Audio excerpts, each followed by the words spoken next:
অৰ্চনা কেবিনৰ সোণালী জয়ন্তী পালন পিতৃৰ পদাঙ্ক অনুসৰণ কৰি প্ৰেৰণাৰ উৎস হৈ পৰিছে ৰাজাই। পশ্চিম নলবাৰীৰ এটি চিনাকি নাম অৰ্চনা কেবিন। বৰনদী চকত অৱস্থিত অৰ্চনা কেবিনে সম্পন্ন কৰিলে 50টাকৈ বৰ্ষ। স্বাৱলম্বৰ সপোন বুকুত লৈ সেই সময়ৰ উদ্যমী যুৱক জগদীশ ডেকাই 1975 চনৰ 26 জানুৱাৰীত বৰনদী চকত প্ৰতিষ্ঠা কৰিছিল এখন সৰু হোটেল। পৰৱৰ্তী সময়ত উক্ত হোটেলখন অৰ্চনা কেবিন নামেৰে পৰিচিত হৈ পৰে আৰু আজি অৰ্চনা কেবিনে নিজৰ একক পৰিচয়ৰে সকলোৰে আপোন হৈ পৰিছে।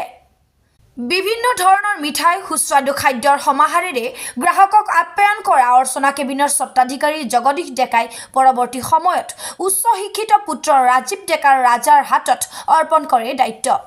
সম্প্ৰতি আন 10জনক প্ৰেৰণা আৰু স্বাৱলম্বনৰ বাট দেখুৱাই ৰাজাই অতি সুন্দৰকৈ পৰিচালনা কৰি আছে উক্ত হোটেলখন।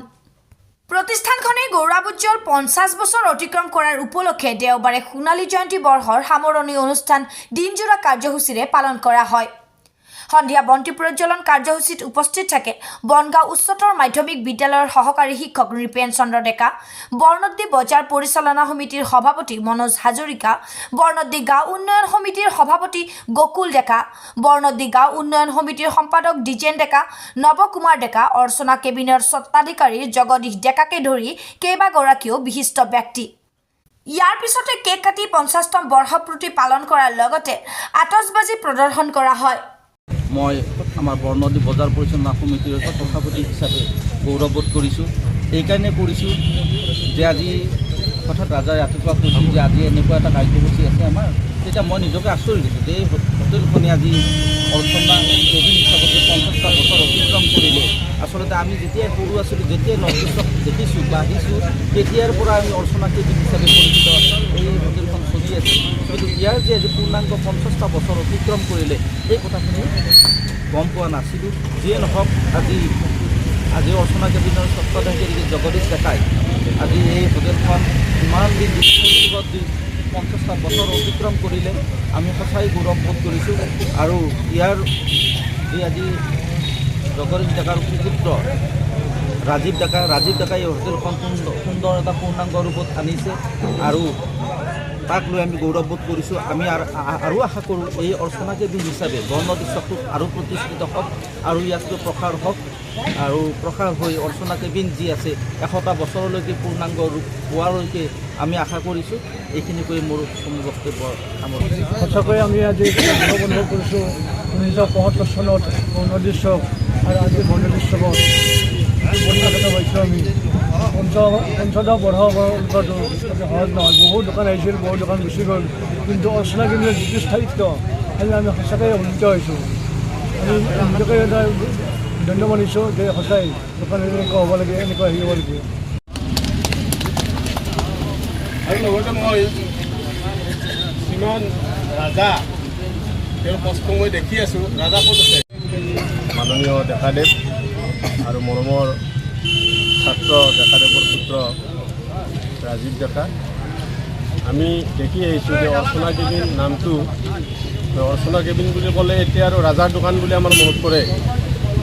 কিন্তু এতিয়া গম পাইছোঁ যে অৰ্চনা কেবিনে আজি 50 বছৰত ভৰিছিলে। এইটো এটা সাংঘাতিক ধৰণৰ কথা মোৰ মতে, কাৰণ আমাৰ এনেকুৱা এটা গাঁও অঞ্চলত এখন ৰেষ্টুৰেণ্ট ইমান পৰিশ্ৰম কৰি বিভিন্ন বাধা অতিক্ৰমী আজি স্বৰ্ণ জয়ন্তী বৰ্ষত ভৰি দিছে। আৰু আজি সেই দিনটো যিটো দিনত হয়তো দোকানখন শুভ আৰম্ভ হৈছিল আৰু আজি আমি 50 বছৰৰ মূৰত সেই দিনটোতে আহি উপস্থিত হৈছোঁ। ৰাজাই কৈছিলে যে এই যে জাপি দুটা বনাইছিলে, মই বোলো কি জাপি বনালা? কৈছে কি আমাৰ সোণালী জয়ন্তী চলিছে, সোণালী জয়ন্তী বৰ্ষ, খুব ভাল কথা হ'ব। অৰ্চনা কেবিনৰ 50 বছৰী জন্ম জয়ন্তী অনুষ্ঠান আছিল আৰু এই অনুষ্ঠানত দিনজোৰা কাৰ্যসূচীৰে আমি পালন কৰিছোঁ। এতিয়া অনুষ্ঠান আছিল আমাৰ বিশিষ্ট ব্যক্তি মাননীয় বৰনদী বজাৰ কমিটিৰ সভাপতি মনোজ হাজৰিকাদেৱ, মোৰ শ্ৰদ্ধাৰ কৃতি শিক্ষক নৃপেন ডেকা ছাৰ, আমাৰ গাঁৱৰ সভাৰ সভাপতি গকুল ডেকাৰ উপস্থিতিত বন্তি প্ৰজ্বলন কাৰ্যসূচী এটা কৰা হ'ল। এই কাৰ্যসূচীত সমূহ ৰাইজে আমাক সহযোগ কৰিছে আৰু এই দোকানখন আমাৰ আজি 50 বছৰ হ'ল। আমাৰ দেউতাই 1975 চনৰ 26 জানুৱাৰীৰ দিনটোত শুভাৰম্ভ কৰিছিল। তেতিয়াৰ পৰা ৰাইজৰ আশীৰ্বাদত আৰু আমাৰ পৰিয়ালৰ সকলোৰে যথেষ্ট প্ৰচেষ্টাত এতিয়ালৈ আমি দোকানখন কৰি আছোঁ আৰু এই শুভক্ষণত আজিৰ দিনটো আমাৰ কাৰণে এটা বহুত শুভ দিন। আমি এই দোকানখনৰ পৰাই চলি আছোঁ আজিলৈকে আৰু ৰাইজেও আমাক আজিলৈকে যথেষ্ট মৰম কৰাৰ বাবে আজি আমি এই দোকানখন 50 বছৰ এটা ঠাইতে কৰিবলৈ সক্ষম হৈছোঁ আৰু আমাৰ দোকানৰ প্ৰতিটো অনুষ্ঠানতে আমাৰ বিশেষ কৰি এই অঞ্চলৰ সকলো ৰাইজে যথেষ্ট সহায় সহযোগিতা আগবঢ়াই আহিছে। আমাৰ দেউতা যেতিয়াই দোকানখন আৰম্ভ কৰিছিল তেতিয়াৰ পৰা দেউতাই যথেষ্ট কষ্ট কৰি আমাক ডাঙৰ দীঘলো কৰিলে। এই দোকানখনৰ পৰাই আমিও ডাঙৰ হ'লোঁ দোকানৰ হেৰিৰ পৰাই। দেউতা এতিয়াও জীৱিত। দেউতাই আমাৰ দোকানৰ মালিক। ময়ো দোকানৰ লগত জড়িত হৈ আছোঁ এতিয়ালৈকে। আৰু আমাৰ দোকানখন অৰ্চনা কেবিন বুলি ক'লে নলবাৰী জিলাত যথেষ্ট সুনাম এটা আছে আৰু এইখিনিয়ে কৈ মোৰ বক্তব্য সামৰিছোঁ। বৰ আনন্দৰ দিন, কিয়নো আমাৰ অতি পৰিচিত যিখন ৰেষ্টুৰেণ্ট য'ত আমি সদায় আহোঁ, সদায় বহোঁ পুৱা গধূলি, সেই দোকানখনে, সেই ৰেষ্টুৰেণ্টখনে আজি অৰ্চনা কেবিনৰ স্বৰ্ণ জয়ন্তীত উপনীত হৈছে। আজি 50 বছৰ পূৰ কৰিলে। তো আমি দেখি আছোঁ এই সুদীৰ্ঘ 50 বছৰীয়া পৰিক্ৰমাত বিভিন্ন ঘাট প্ৰতিঘাত গৈছে অৰ্চনা কেবিনৰ, কিন্তু ইমান ঘাট প্ৰতিঘাতৰ মাজত একেটা অৱস্থাত একেটা স্থানত এজন মালিকে এখন দোকান সুন্দৰকৈ চলাই আছে। গোটেইখিনি কাম নিজেই কৰে। মালিক মোৰ ওচৰত আছে ৰাজা, মোৰ ছাত্ৰ, যথেষ্ট কষ্ট কৰে নিজেই।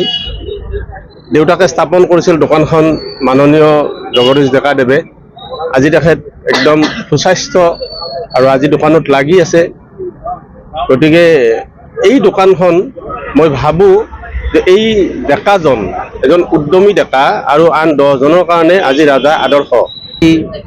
আগতে কৈছিলোঁ যে আজি আমাৰ এই বৰ্ণদী চকৰ এটা গৌৰৱৰ দিন। এইকাৰণেই দিন বুলি কৈছিলোঁ যে সুদীৰ্ঘ 50টা বছৰ এটা নামেৰে এজন মালিকে আজিলৈকে এই অনুষ্ঠানটো অনুষ্ঠান চলি আছে এখন সুন্দৰ ৰেষ্টুৰেণ্ট হিচাপে। আৰু আমাৰ এই অঞ্চলত বৰ্ণদী অঞ্চলে নহয়, ইয়াৰ প্ৰসাৰ বহু দূৰলৈকে বৃদ্ধি হৈছে। আজি অৰ্চনা কেবিন বুলি ক'লে বা ইয়াৰ যি স্বত্বাধিকাৰী ৰাজীৱ ডেকা বুলি ক'লে আজি সকলোৱে চিনি পোৱা হৈছে। আমাৰ বৰ্ণদী অঞ্চলতো এই অৰ্চনা কেবিন হিচাপে যি প্ৰতিষ্ঠিত অনুষ্ঠান, যি ৰেষ্টুৰেণ্ট, এই ৰেষ্টুৰেণ্টখনে আজি বহু দূৰ দূৰণিলৈকে প্ৰসাৰ বৃদ্ধি কৰিছে। আৰু এই আজিৰ দিনটোতে আৰু মই এই ৰেষ্টুৰেণ্টখনে আৰু পূৰ্ণ গতিত আৰু এটা নতুন ৰূপত যাতে ইয়াতকৈ আৰু শ্ৰীবৃদ্ধি হয়, আমাৰ সন্মানীয় ছাৰেও কৈছে।